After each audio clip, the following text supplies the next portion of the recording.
We've been collaborating with Chata.ai, who were also one of the innovators last year, essentially finding ways or use cases that we can help our existing clients, turning our innovative risk system into an AI-enabled system, giving a risk manager the opportunity to simply chat to the system and say, can you give me my top 5 exposures? And it will essentially pull out the top 5 accounts in terms of exposure from an intraday perspective, instead of being more of a reactive and seeing what the client positions are like and when they're breaching limits.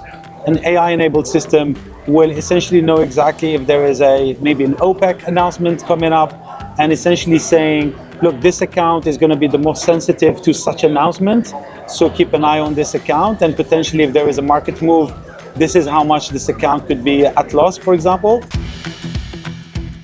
What was it like winning the Innovators Award last year? It was amazing. Obviously, FIA is doing a great job at inviting innovative startups into the Innovators Pavilion. For us, we couldn't have found a better platform to present and pitch our innovation amongst other major sort of innovative startups out there. Certainly having the exposure here, meeting people from the industry, from the FCM industry and derivatives trading community has been amazing. And having the opportunity to pitch and win the People's Choice Award has been amazing. We keep getting people reaching out to us. Had a couple of contracts on the back of the Innovators.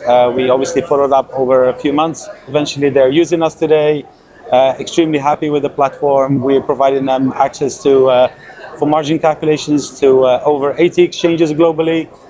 And that includes prop trading firm as well as a leading FCM in the market. We have also won the FOW Risk Management Solution of the Year at the FOW International Awards.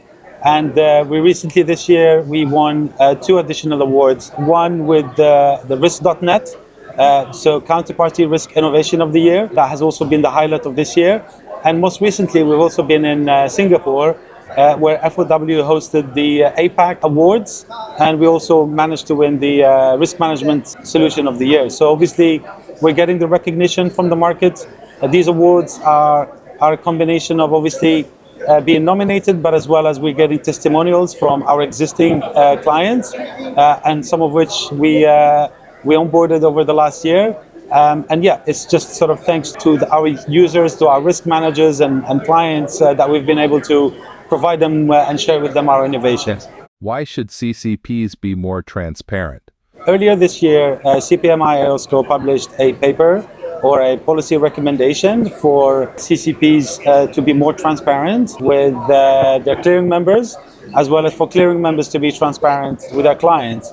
And that transparency essentially boils down to details around the margin methodology, as well as providing the right margin simulation tools for clearing members to use to simulate essentially their books with their clients, as well as for prop trading firms, derivatives trading firms to run margin simulations against their positions within the various exchanges.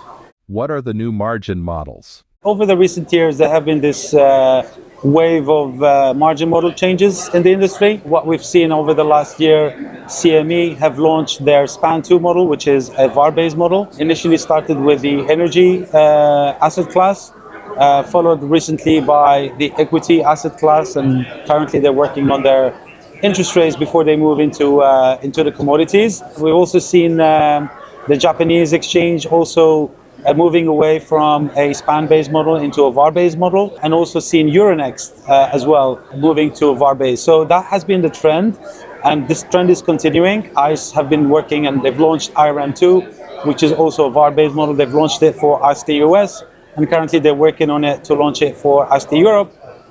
So essentially these models are dynamic. They react to market volatility changes really fast or immediately, and also they're providing the capital efficiencies to the market participants, and that's kind of, we will see this trend happening over the next few years to come. What is your role in fixed income clearing? Our role is the same, is bringing transparency to the market. We want to work closely with DTCC or FICC more specifically, replicating the margin methodology into our platform, because we're getting our existing clients, both FCMs as well as prop trading firms, essentially starting to look at the membership with FICC. And because they trade derivatives, and they also have, some of them also trade the treasuries, but also they have treasuries as collateral for the margin requirements. So obviously the mandate will be applicable to them.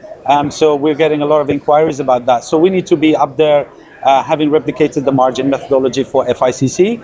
But equally, we're working and in discussions closely with with other CCPs who are interested in this space, namely ICE and CME and even LCH, essentially to be out there and make sure that we are there helping the market participants get ready for the mandate.